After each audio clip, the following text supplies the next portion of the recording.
السلام عليكم.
أشهد أن لا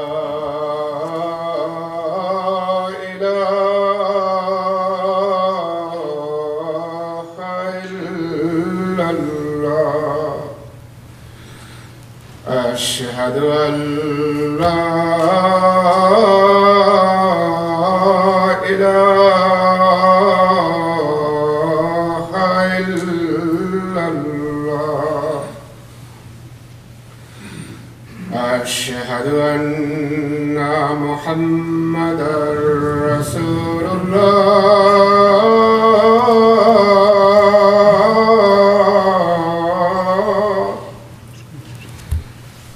أشهد أن محمدًا رسول الله حي على الصلاة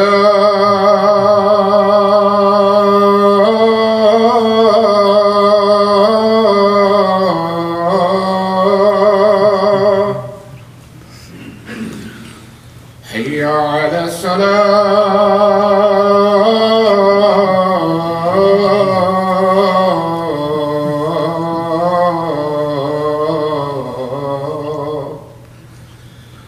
حي على الفلاح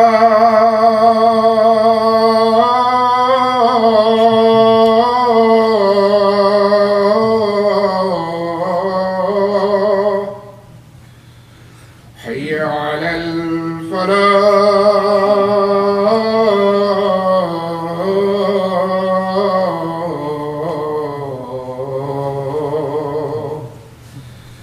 الله أكبر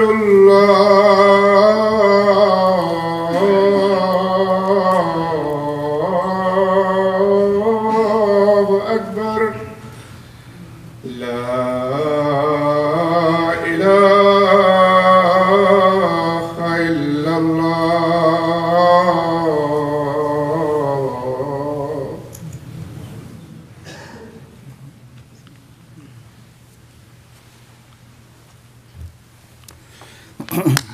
السلام عليكم ورحمة الله.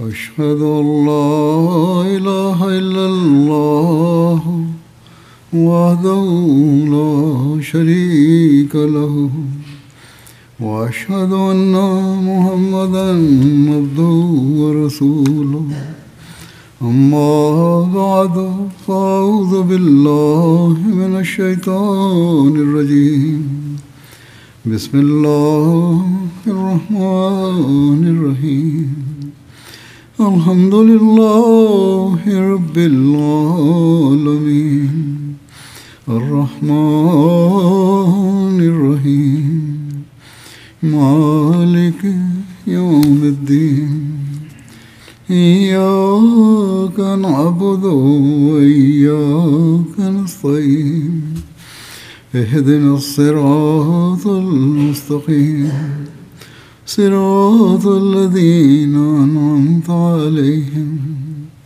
غير المغضوب عليهم ولا الضالين. Dalam khutbah yang lalu, sedang dibahas mengenai pembagian harta ganimah di Perang Hunain. Dalam hal ini, terdapat rincian lebih lanjut.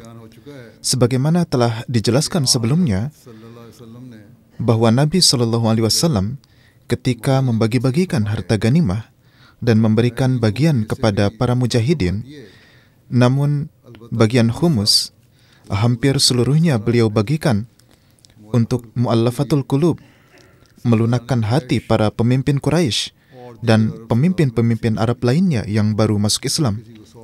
Ada yang diberi 100 unta dan ada yang diberi 50 unta. Atas pemberian harta kepada mereka dalam jumlah yang begitu banyak ini, sebagian pemuda Ansar lantas merasa dan berpikir bahwa seolah-olah mereka lebih berhak dari yang lainnya disebabkan jasa-jasa dan kecintaannya kepada Rasulullah SAW, sehingga mereka pun berkata, "Yaghfirullahu li Rasulillahi sallallahu alaihi wasallam yu'ti Quraisyan wa yad'una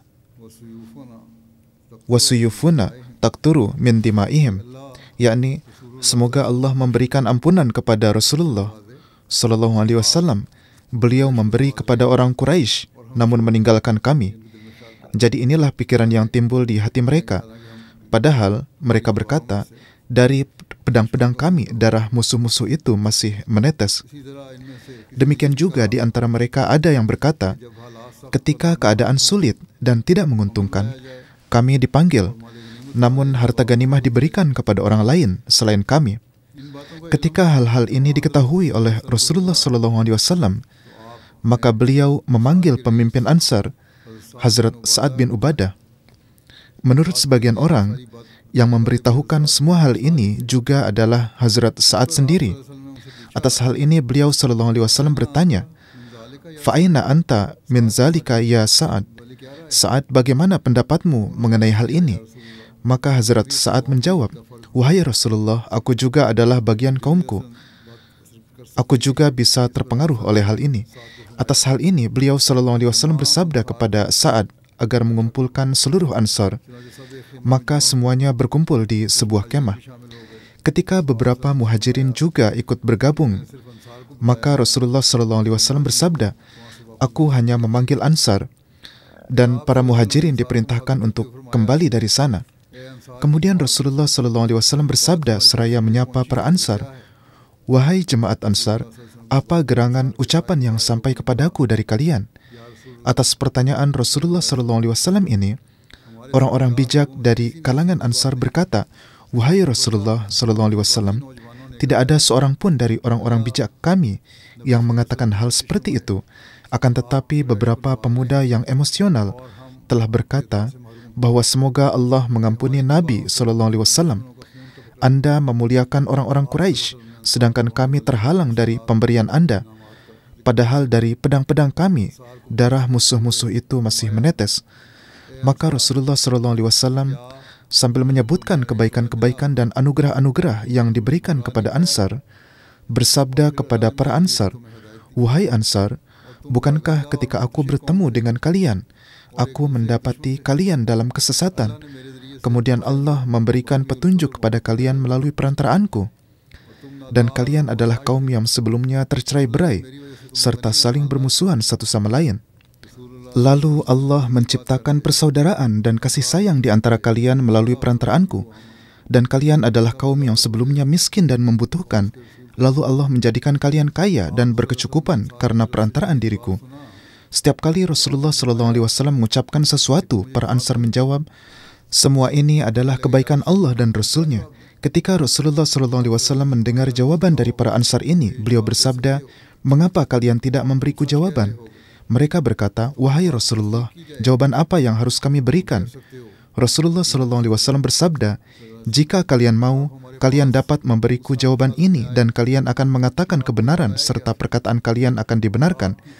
Kalian dapat berkata, 'Wahai Rasulullah SAW, Anda datang kepada kami dalam keadaan Anda telah didustakan dan ditolak, tetapi kami membenarkan Anda. Anda tidak memiliki penolong dan orang-orang mengabaikan Anda, tetapi kami menolong Anda. Mereka mengusir Anda dari kota mereka, tetapi kami memberi Anda perlindungan. Anda memiliki banyak tanggungan keluarga dan kami meringankan beban Anda." Setelah mendengar ucapan Rasulullah SAW ini, tak seorang pun dari Ansar yang berbicara. Mereka semua menundukkan kepala mendengarkan perkataan beliau dan merasa malu.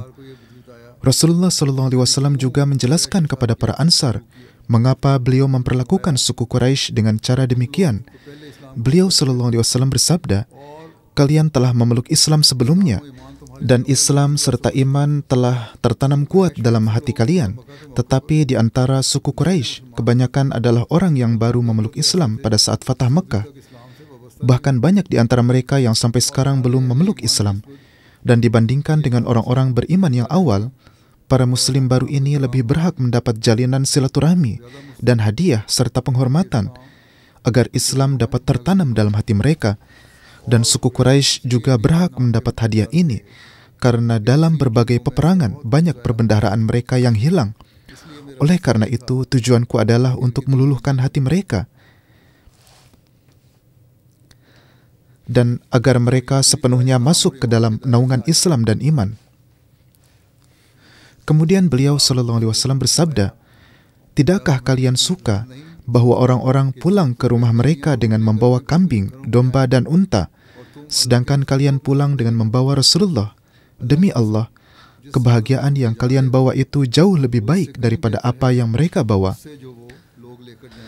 Beliau SAW bersabda, "Jika orang-orang berjalan di suatu lembah, sementara Ansar berjalan di suatu lembah, maka aku lebih suka berjalan bersama Ansar," yakni beliau akan bergabung dalam kelompok Ansar.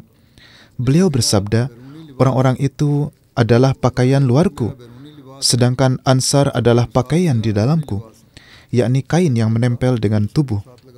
Kemudian beliau SAW bersabda, "Wahai Ansar, setelahku, kalian akan melihat orang-orang lain didahulukan atas kalian, tetapi kalian bersabarlah hingga kalian bertemu denganku di Haud Kausar, yakni pada hari kiamat akan terjadi pertemuan, meskipun kepemimpinan tidak akan kalian peroleh." Di akhir, Rasulullah SAW berdoa untuk Ansar dengan bersabda, "Ya Allah, rahmatilah Ansar, rahmatilah anak-anak keturunan Ansar, dan rahmatilah juga generasi-generasi Ansar yang akan datang." Perawi menuturkan, saat Rasulullah SAW sedang menyampaikan khutbah ini, para Ansar terus menangis hingga jenggot mereka basah oleh air mata mereka, dan mereka terus mengucapkan, "Radina bi Rasulillahi qisman wa hizzan," yakni kami rela dengan sepenuh hati atas pembagian Rasulullah SAW dan bagian kami. Terkadang perkataan yang diucapkan tanpa pikir panjang memiliki akibat yang sangat jauh jangkauannya. Sering saat Rasulullah melakukan pembagian, para pemuda Ansar menyatakan ketidaksetujuan mereka, meskipun tidak semuanya melakukan hal ini. Akan tetapi, bagi Allah dan Rasul-Nya SAW, hal ini merupakan perkara yang sangat menyakitkan, sehingga kaum Ansar harus menanggung akibatnya hingga akhir dunia. Sebagaimana disebutkan oleh Hazrat Muslim Maud, di mana beliau bersabda, ketika Rasulullah SAW menaklukkan Mekah, maka saat itu orang-orang Mekah datang kepada beliau, dan saat itu pandangan mereka disebabkan belum sepenuhnya mengenal keimanan, masih tertuju kepada dunia. Setelah itu, dalam suatu peperangan, sejumlah besar harta benda jatuh ke tangan kaum muslim. Rasulullah SAW membagikan harta benda tersebut kepada orang-orang tersebut. Seorang pemuda Ansar berkata dalam suatu majlis, "Pedang-pedang kami masih meneteskan darah mereka, sementara Rasulullah SAW telah memberikan harta benda kepada kerabat-kerabatnya." Ketika hal ini sampai kepada beliau, maka beliau memanggil para pemuka Ansar dan bertanya, "Telah sampai kepadaku perkataan seperti ini." Para Ansar lalu menangis dan berkata, "Ini dilakukan oleh seseorang yang bodoh." Beliau bersabda, "Tidak, wahai Ansar, kalian dapat berkata, kami telah memberikan tempat kepada Muhammad SAW ketika tidak ada seorang pun yang memberikan tempat untuknya, dan orang-orang di kampung halamannya telah mengusirnya. Akan tetapi ketika kehormatan dan kemenangan diraih olehnya, maka dia membagikan harta benda kepada kerabat-kerabatnya." Mendengar ini, para Ansar berteriak dan mereka berkata, "Wahai Rasulullah, kami tidak berkata demikian." Kemudian beliau bersabda, "Kalian dapat mengatakan hal ini dengan cara lain juga, dan itu adalah, Orang yang diutus oleh Allah untuk memberi petunjuk kepada seluruh dunia adalah milik Makkah. Akan tetapi Allah membawanya ke Madinah dan kemudian Allah menaklukkan Makkah untuknya dengan kekuatan dan kekuasaannya. Pada saat itu penduduk Makkah berpikir bahwa milik mereka akan kembali kepada mereka. Penduduk Makkah pergi membawa domba dan kambing, sedangkan penduduk Madinah membawa Rasul Allah dan pergi menuju kota mereka. Kemudian beliau bersabda, "Sesungguhnya perkataan ini keluar dari mulut seorang yang bodoh. Tetapi karena hal ini, sekarang kalian tidak dapat memperoleh kerajaan dunia ini. Sekarang balasan atas jasa-jasa kalian akan kalian peroleh di Haud Kautsar. Lihatlah," beliau bersabda, "lihatlah, sejarah membuktikan bahwa 13 abad telah berlalu dan abad ke-14 sedang berlalu, bahkan itu juga telah berlalu sekarang. Dalam masa ini, setiap kaum telah menjadi raja berkat Islam, tetapi tidak ada seorang Ansar pun yang dapat menjadi raja. Jadi, terkadang perkataan seseorang dapat menjadi penyebab kerugian bagi seluruh kaumnya." Hazrat Muslim Maud radhiyallahu ta'ala anhu menyebutkan peristiwa ini dalam khutbahnya. Dan setelah menyebutkannya, beliau memberikan nasihat kepada jemaat yang hingga saat ini masih sama pentingnya bagi kita, seperti halnya pada masa itu. Beliau bersabda, orang-orang yang berkorban dengan tujuan agar memperoleh suatu jabatan atau kekayaan dan sebagainya, mereka janganlah datang atas seruanku, yaitu panggilan khalifah pada masanya untuk berkorban. Melainkan hendaklah yang datang adalah orang-orang yang berkorban karena Allah. Karena aku sendiri adalah manusia yang lemah dan sakit. Aku tidak dapat memikul budi baik siapapun. Jadi aku tidak meminta untuk diriku sendiri. Siapa yang memberi, berkorban karena Allah Ta'ala, biarlah dia memberikan pengorbanan. Allah Ta'ala juga akan memberikan balasannya. Hendaklah bertawakal kepada Allah Ta'ala. Jika dia menghendaki, maka dia, Tuhan, akan memberikan di dunia ini. Dan jika dia menghendaki, maka dia akan memberikannya di akhirat. Bagaimanapun juga, siapa saja yang berkorban dengan keikhlasan, pengorbanannya tidak akan sia-sia. Tidak ada yang dapat menyia-nyiakan pengorbanan seorang mukmin. Alhasil, orang-orang yang berkorban adalah mereka yang mengutamakan Allah, bukan dunia. Jadi, hendaklah selalu mengutamakan keridhaan Allah Ta'ala dalam berkorban dan mengemban jabatan, barulah seorang akan memperoleh anugerah Allah Ta'ala yang sesungguhnya. Terkadang setelah mencapai usia tertentu, di kalangan anggota jemaat juga timbul pemikiran, kami telah sedemikian rupa berpengalaman, kami telah melakukan pekerjaan yang sangat banyak, dan untuk itu seharusnya kami mendapatkan imbalan yang ternyata tidak diberikan. Orang yang berpikiran seperti ini harus berpikir, apakah ia hanya ingin mengambil imbalan dunia ataukah ingin menjadi pewaris anugerah Allah Ta'ala? Ijtima Ansarullah juga akan dimulai di hari-hari ini. Dalam kaitan ini, karena pada usia ini timbul pemikiran bahwa pengalaman telah diperoleh, maka kepada Ansar juga saya katakan hal yang sama. Jika di hati seseorang timbul suatu pemikiran berkaitan dengan pengalaman dan pengkhidmatannya, maka hendaklah ia menepis pemikiran ini dan berusaha memperoleh keridhaan Allah Ta'ala. Di sini disebutkan juga tentang peristiwa ketidaksabaran orang-orang Arab pedalaman. Pada saat pembagian harta ganimah, beberapa dari mereka juga berkumpul di sekitar Rasulullah SAW dan mulai menuntut harta. Karena kerumunan mereka, kain beberkat Rasulullah SAW juga tersangkut pada semak berduri dan mulai terjadi desak-desakan. Maka beliau bersabda, "Kembalikanlah selendangku." Kemudian sambil menunjuk ke arah pohon-pohon berduri itu, beliau bersabda, "Seandainya aku memiliki unta sebanyak duri-duri ini, niscaya aku akan membagikan semuanya kepada kalian, dan kalian tidak akan mendapatiku sebagai orang yang kikir, pembohong, dan pengecut." Beliau SAW tidak memarahi mereka atas ketidaksopanan orang-orang pedalaman ini, tidak pula marah, melainkan dengan tersenyum beliau mendidik mereka dengan cara yang terbaik dan juga menganugerahi mereka dengan harta. Hazrat Muslim Maud dalam menyebutkan hal ini bersabda, setelah selesai dari perang-perang ini, harta yang terkumpul dari uang-uang yang didapat dari musuh yang telah dikalahkan dan barang-barang yang ditinggalkan di medan perang, menurut kebiasaan seharusnya dibagikan oleh Rasulullah SAW kepada pasukan Islam. Namun pada kesempatan ini, alih-alih membagikan harta tersebut kepada kaum muslimin, beliau membagikannya kepada para penduduk Mekah dan sekitarnya. Di dalam hati orang-orang ini belum tumbuh keimanan, bahkan banyak di antara mereka yang masih kafir, dan yang sudah muslim pun adalah orang-orang yang baru saja memeluk Islam. Hal ini pun sama sekali baru bagi mereka, yaitu kaum Ansar, bahwa suatu kaum membagikan hartanya kepada selain mereka. Akibat pembagian harta ini, alih-alih menumbuhkan kebaikan dan takwa di hati mereka, justru menimbulkan keserakahan pada sebagian orang. Mereka mengerumuni Rasulullah SAW dan mulai menyusahkan beliau dengan tuntutan-tuntutan yang lebih banyak lagi, hingga sambil mendorong-dorong, mereka membawa beliau sampai ke sebuah pohon, dan seorang dari mereka bahkan menarik selendang yang ada di bahu beliau dan mulai memutarnya sedemikian rupa sehingga napas beliau mulai tersengal-sengal.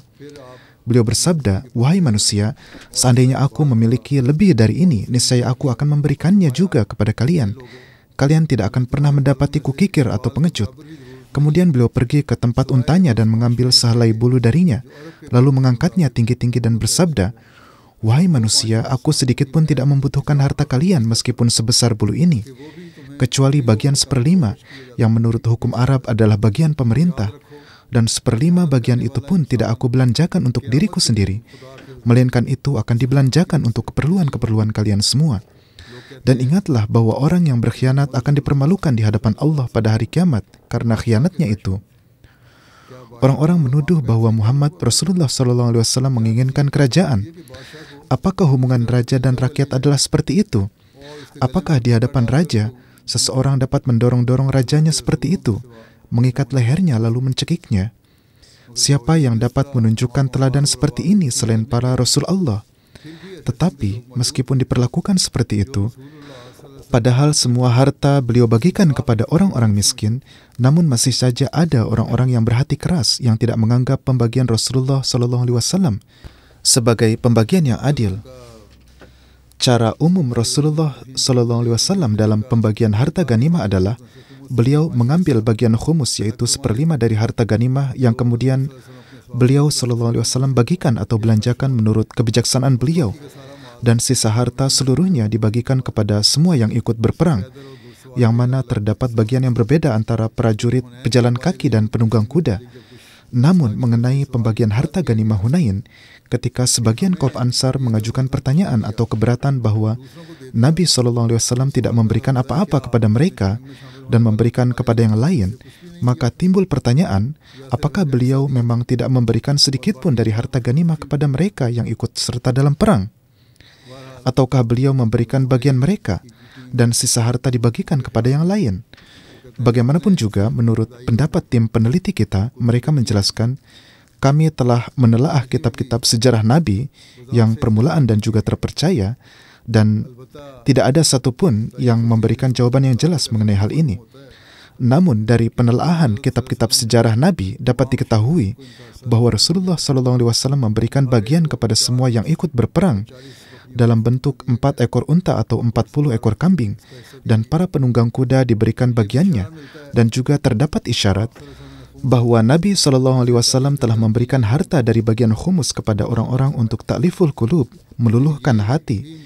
Namun ada juga kemungkinan bahwa Rasulullah SAW tidak memberikan apapun dari harta ganimah ini kepada siapapun, yaitu tidak sesuai dengan kebiasaan umum, dan harta-harta ini tidak dibagikan di antara para muslim yang ikut berperang, dan seluruh harta dibagikan kepada orang-orang lain dalam bentuk ta'liful qulub atau meluluhkan hati yang baru masuk Islam, di mana hal ini pun didukung oleh berbagai kitab sejarah Nabi.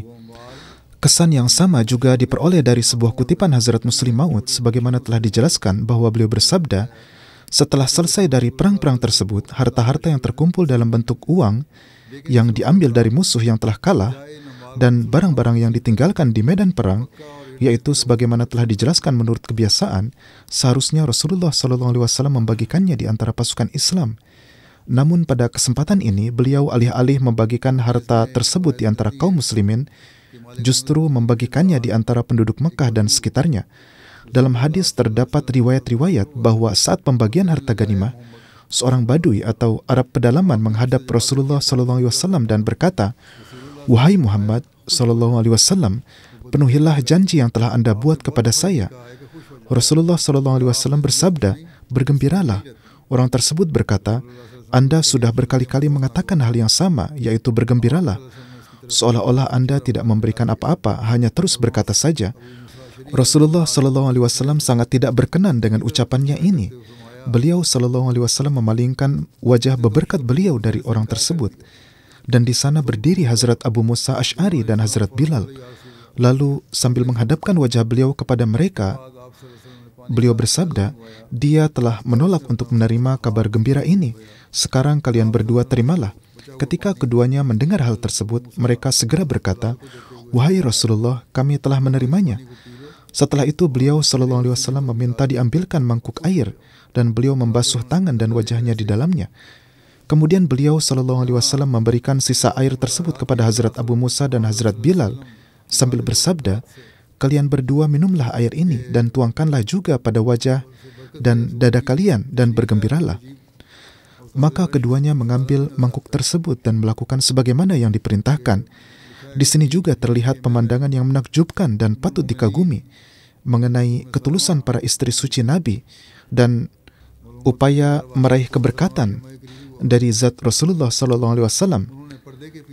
Sebagaimana tertera di dekat sana di dalam kemah juga terdapat Ummul Mukminin Hazrat Ummu Salamah. Tampaknya seluruh peristiwa ini terjadi di dekat kemah Hazrat Ummu Salamah. Hazrat Ummu Salamah berkata kepada mereka dari balik tirai, "Untuk ibu kalian juga, yaitu kepada dua orang sahabat tersebut, Hazrat Bilal dan Hazrat Musa, sisakanlah juga air untuk ibu kalian juga." Maka mereka pun menyisakan sedikit air dalam mangkuk untuk Hazrat Ummu Salamah juga. Diriwayatkan bahwa seorang laki-laki datang menghadap Rasulullah SAW dan ia melihat kawanan kambing yang sangat besar berada di sebuah lembah di antara dua gunung. Ia berkata kepada beliau SAW, "Mohon berikanlah ini kepada saya." Beliau tanpa ragu memberikan semua itu kepadanya. Orang tersebut membawa kawanan kambing itu kepada kaumnya dan berkata, "Wahai kaumku, berimanlah kepada Muhammad SAW." Beliau memberikan begitu banyak sehingga tidak ada rasa takut sedikit pun terhadap kemiskinan dan kekurangan. Para penulis sejarah Nabi telah menulis bahwa peristiwa ini juga terjadi pada kesempatan yang sama. Sisanya akan disampaikan insya Allah kemudian. Pada kesempatan ini saya ingin menyebutkan beberapa orang almarhum yang juga akan saya solatkan jenazahnya. Pertama, almarhum Fahimuddin Nasir Sahib yang merupakan mubalik Romania. Beberapa hari lalu beliau wafat di usia 52 tahun. Innalillahi wa inna ilaihi raji'un.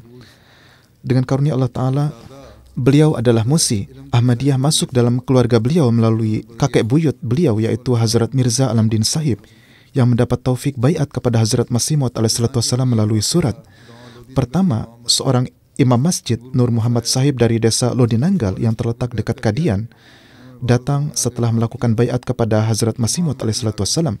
Setelah tiba di desa, beliau mengumumkan bahwa Imam Mahdi telah datang dan adalah sosok yang benar, maka terimalah ia. Setelah itu, di antara orang-orang yang melakukan baiat melalui surat adalah Mirza Alamdin juga. Fahimuddin Nasir Sahib lulus dari Jamiah pada bulan Juni 1996. Kemudian beliau ditugaskan di berbagai tempat di Pakistan. Dan kemudian beliau juga mengambil spesialisasi dalam tafsir Quran. Pada tahun 2006, beliau dikirim ke Romania. Dan sampai wafat beliau terus mendapat taufik untuk berkhidmat di sana. Istri beliau, Nasirah Fahim Saibah, menulis, "Beliau adalah seorang suami yang istimewa. Beliau memahami perasaan saya tanpa saya mengatakannya. Beliau adalah sosok ayah yang sangat perhatian. Hal-hal yang menonjol dalam kehidupan beliau adalah hubungan yang erat dengan Allah Ta'ala, tawakal, ibadah, doa, kesabaran, semangat, bijaksana, penuh kasih sayang, dan semangat berkhidmat untuk agama. Kesadaran untuk menunaikan kewajiban-kewajibannya dan menyelesaikan setiap pekerjaan tepat pada waktunya. Beliau memiliki kecintaan dan keikhlasan yang mendalam dengan khilafat. Sebelum setiap pekerjaan pribadi dan jemaat, beliau menulis kepada Khalifatul Masih untuk meminta bimbingan. Dan beliau senantiasa mendidik anggota jemaat serta anak keturunan beliau melalui teladan yang nyata. Cara beliau dalam menjelaskan sangatlah baik. Beliau menunaikan sholat tepat waktu. Beliau dawam sholat tahajud dan sholat sunnah adalah kebiasaan beliau. Bahkan dalam keadaan sakit yang parah pun, perhatian beliau tetap tertuju pada menunaikan sholat.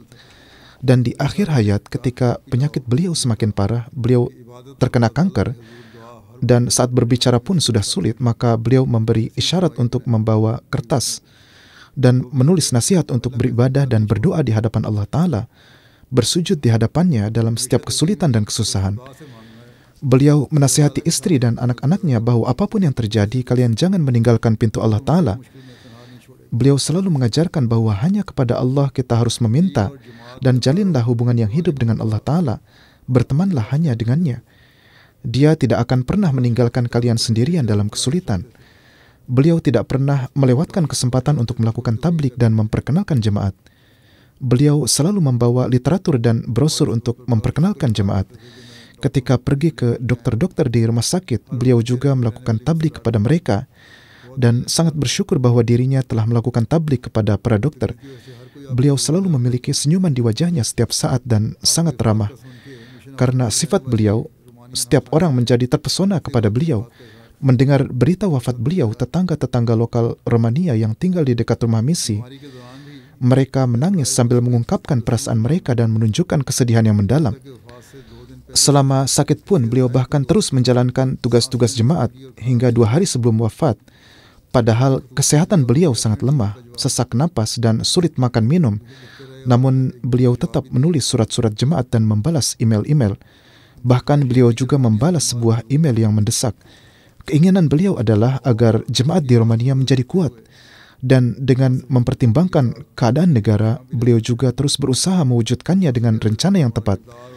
Beliau berkata kepada anak keturunan bahwa akhlak dan perilaku kalian harus sedemikian rupa, sehingga menjadi sarana pertabligan. Beliau ingin menyelesaikan terjemahan Al-Quran dalam bahasa Romania. Beliau telah menyelesaikan terjemahan 1,5 juz, namun karena pekerjaan-pekerjaan lain ini selanjutnya tidak dapat diteruskan. Demikian pula beliau juga menerjemahkan kitab-kitab Hazrat Masih Maud alaihissalam. Kapanpun beliau bertemu dengan orang-orang setempat asli Romania dari berbagai bidang, mereka selalu mengatakan bahwa bahasa Romania beliau sangat sopan dan bermutu seperti yang biasanya diucapkan oleh para profesor yang mengajar di universitas.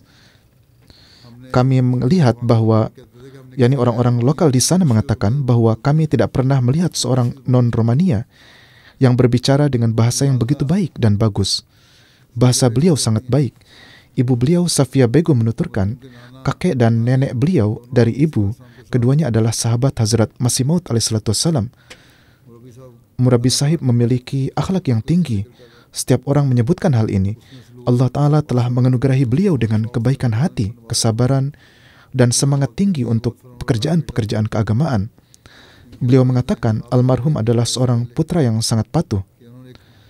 Ayah beliau pernah bermimpi sebelum kelahiran bahwa ia menggendong seorang anak dan melihatnya bahwa di dahinya terdapat bulan dan bintang. Kemudian mengatakan ketika menjadi mubalik, saat itu kami memahami bahwa insya Allah Ta'ala beliau pasti akan bersinar suatu hari. Pada tahun 2006 beliau pergi ke Romania. Beliau adalah mubalik pertama di Romania dan beliau juga mempelajari bahasanya dan telah mempelajarinya dengan sangat baik serta meraih gelar sarjana dari sana. Beliau telah melakukan pengkhidmatan yang besar untuk jemaat. Beliau telah mendaftarkan jemaat di sana. Beliau mendirikan rumah misi dan tidak pernah duduk diam sampai pekerjaan hari itu selesai. Saudara beliau, Rafiuddin, menuturkan, setelah ujian matrikulasi, beliau sendiri tanpa disuruh siapapun mendaftar ke jamiah dan kemudian menunaikan wakaf dengan cara yang sangat baik dan benar-benar menunaikannya. Beliau tidak pernah mengambil cuti dan tidak pernah mengambil liburan kecuali 1 kali. Beliau mengambil cuti ketika adik perempuan beliau yang kecil meninggal dunia. Putra beliau, Mirza Lubaid, menuturkan, saya masuk kuliah kedokteran dan menghadapi kesulitan-kesulitan, dan saya khawatir apakah saya akan menyelesaikan pendidikan ini atau tidak. Beliau setiap kali menelpon saya dan memberikan semangat. Beliau menasihati untuk membaca solawat, rutin sholat tahajud, membaca doa-doa, dan menasihati untuk bekerja keras. Dan dengan cara ini beliau sangat mendorong saya. Putra beliau yang lain, Danish, menuturkan, siapapun yang bertemu dengan beliau setelah mendengar beliau wafat, mereka langsung menangis dan berkata bahwa almarhum adalah orang yang sangat saleh dan bertakwa. Beliau pun sangat penyayang. Mubalik Latvia menulis, almarhum sangat pekerja keras, berakhlak mulia dan periang. Sifat beliau yang rendah hati, tawadu, dan sederhana membuat setiap orang kagum kepada beliau. Dalam diri beliau terdapat semangat yang tinggi. Senyuman senantiasa terbersit di wajah beliau. Di negara beliau, di Rumania, terdapat beberapa mahasiswa dari negara-negara lain yang tinggal untuk tujuan pendidikan. Kepada mahasiswa-mahasiswa tersebut pun, beliau bersikap sangat kasih sayang dan penuh cinta. Taswir Jawid Sahib yang sebelumnya adalah mahasiswa kedokteran dan sekarang telah menjadi dokter menuturkan, untuk tarbiyat para mahasiswa beliau datang dengan perjalanan kereta atau bis berjam-jam lamanya ke universitas atau sekolah tinggi di mana para mahasiswa Ahmadi sedang belajar. Beliau sangat memperhatikan penghematan uang jemaat sampai-sampai beliau mengumpulkan karton dan berbagai barang lainnya dan membuat mimbar sendiri agar uang jemaat dapat dihemat. Dalam penyakit yang parah pun, sampai saat-saat terakhir, meskipun dengan kesulitan yang besar, beliau tetap disiplin mengerjakan sholat. Beliau adalah sosok yang sangat sederhana dan rendah hati. Kepada anak-anak pun, beliau berusaha mengajarkan kesopanan dan kerendahan hati. Dari Rumania ada seorang yang bernama Azim Roman Shams. Ia berkata, suatu ketika saya menghadapi ujian yang sangat sulit. Saya ragu apakah saya bisa lulus. Murabi Sahib menenangkan saya dengan mengatakan, Anda jangan khawatir, seminggu sebelum ujian saya akan menjelaskan poin-poinnya kepada Anda, sehingga insya Allah Anda akan berhasil. Dan memang ia mendapat manfaat darinya. Adil Adnian Sahib, seorang mubayin baru dari Rumania, ia menuturkan, ketika saya membawa beliau ke rumah sakit, keesokan harinya beliau meminta bantuan saya untuk suatu tugas jemaat yang mengharuskan kami pergi ke kota terdekat. Ketika kami pergi untuk pekerjaan tersebut, dalam perjalanan, sambil membicarakan berbagai topik, pada suatu kesempatan selama beberapa menit, dalam keadaan penuh gelora, Mubalik Sahib berkata kepada saya, jika nauzubillah terjadi sesuatu kepada saya, maka saya ingin dikuburkan di sini. Jadi ini agar diingat bahwa beliau pernah tinggal di sini dan beliau telah menciptakan perubahan positif di sini. Kemudian ia menulis, meskipun kesehatan semakin memburuk, beliau selalu bekerja di laptopnya, menulis surat sendiri dan berusaha sepenuhnya untuk melanjutkan pekerjaannya. Beliau selalu lebih peduli terhadap agama Allah Ta'ala dan orang lain. Beliau sampai nafas terakhir tidak pernah sedikit pun memikirkan dirinya sendiri. Kemudian mubayin baru tersebut menulis, saya melihat Mubalik Sahib mengorbankan waktu dan tidurnya untuk orang lain. Beliau selalu bersyukur karena mendapat kesempatan untuk mengkhidmati orang lain. Ia berkata, saya tidak pernah mendengar dari mulutnya sedikit pun kata buruk tentang siapapun.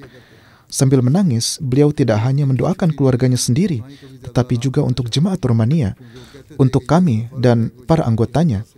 Beliau tidak pernah mengambil cuti sehari pun dan tidak pernah ingin beristirahat berlebihan, karena beliau berkata bahwa ini adalah kewajibannya untuk mengkhidmati jemaat dengan kemampuan terbaiknya dalam segala hal.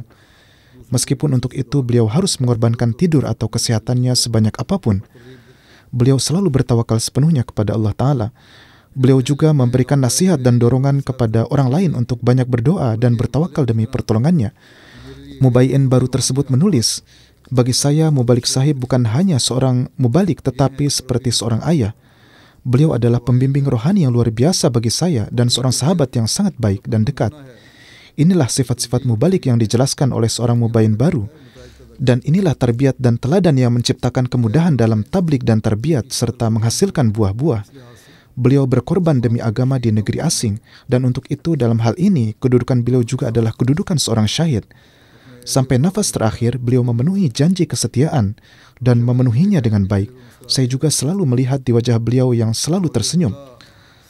Maulwi Ubaidullah Sahib saat wafat di medan pengkhidmatan di Mauritius, Hazrat Muslim Maud radhiyallahu taala anhu ketika menyebut beliau di khutbah juga memberikan nasihat kepada jemaat bahwa orang-orang seperti ini adalah syahid dan kita harus mengambil pelajaran dari almarhum. Jadi sungguh Fahim Nasir Sahib almarhum juga memiliki sifat yang seperti itu. Dan beliau adalah teladan dan ini menjadi pelajaran khususnya bagi para wakifin zindagi. Dan beliau adalah teladan. Semoga Allah Ta'ala meninggikan derajat almarhum dan memberikan kesabaran kepada istri, anak-anak, dan ibunya semuanya. Almarhum kedua adalah Mukarram Abdul Alim Faruqi Sahib. Beliau adalah putra Abdul Rashid Faruqi Sahib dari Kanada. Beberapa hari yang lalu beliau wafat. Inna lillahi wa inna ilaihi raji'un. Almarhum adalah seorang musi. Kewafatan beliau terjadi saat 3 perampok bersenjata masuk ke rumah beliau. Saat itu beliau sedang tidur di kamarnya, istri dan 3 anak berada di bawah. Anak laki-laki juga berada di kamarnya. Para perampok mengambil semua telepon mereka. Almarhum terbangun mendengar keributan. Seorang perampok masuk ke kamarnya. Almarhum ingin menakut-nakuti perampok tersebut. Lalu pada saat itu juga ia memukul hidung dan bahu beliau dengan tongkat dan melarikan diri. Pada saat itu almarhum hendak menuju ke kamar putranya.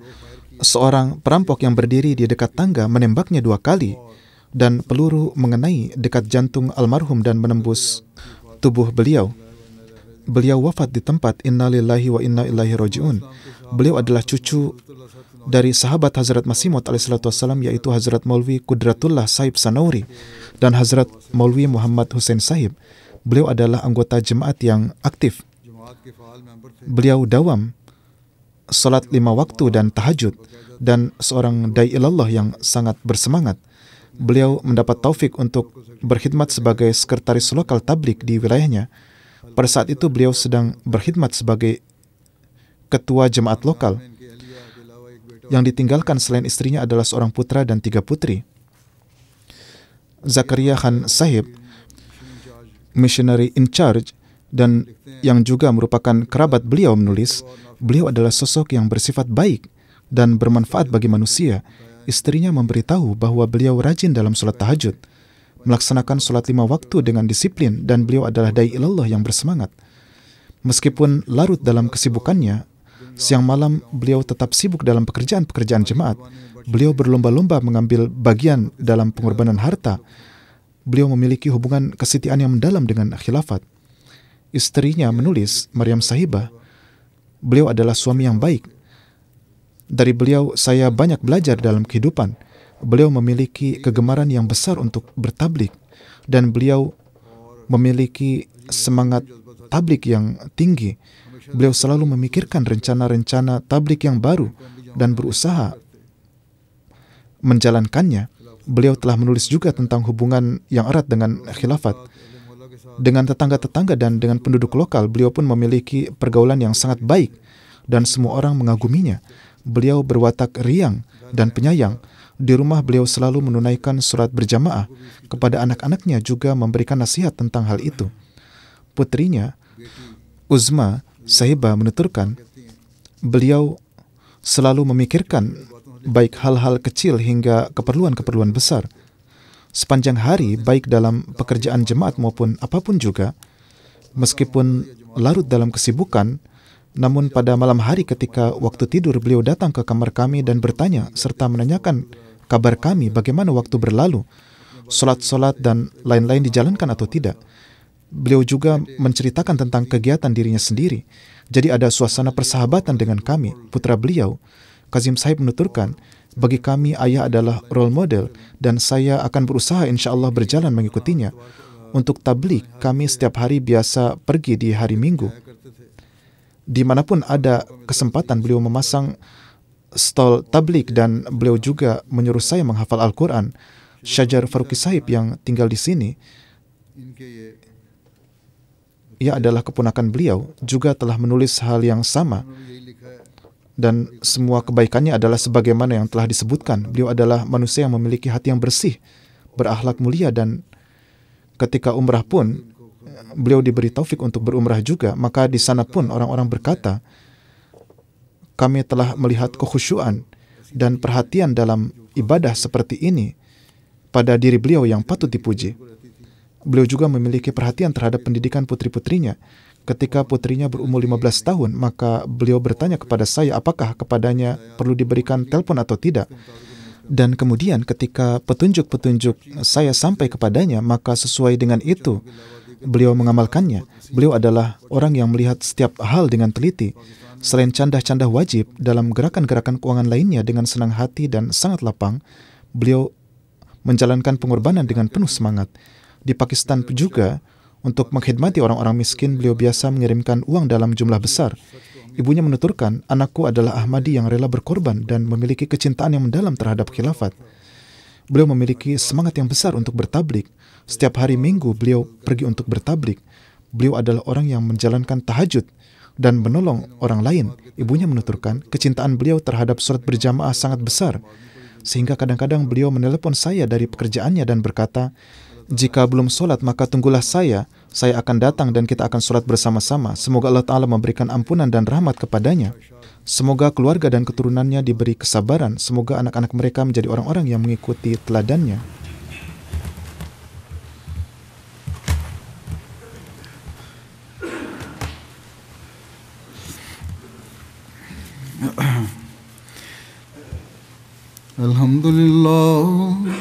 Alhamdulillah nahmaduhu wa nasta'inuhu wa nastaghfiruh wa nu'minu bihi wa natawakkalu alayhi wa na'udzu billahi min shururi anfusina wa min sayyiati a'malina man yahdihillahu fala mudilla lahu ومن يضلل فلا هادي له ونشهد أن لا إله إلا الله ونشهد أن محمدا عبده ورسوله عباد الله رحمكم الله إن الله يأمر بالعدل والإحسان وإيتاء ذي القربى وينهى عن الفحشاء والمنكر والبغي يعظكم لعلكم تذكرون اذكروا الله يذكركم وادعوه يستجب لكم ولذكر الله أكبر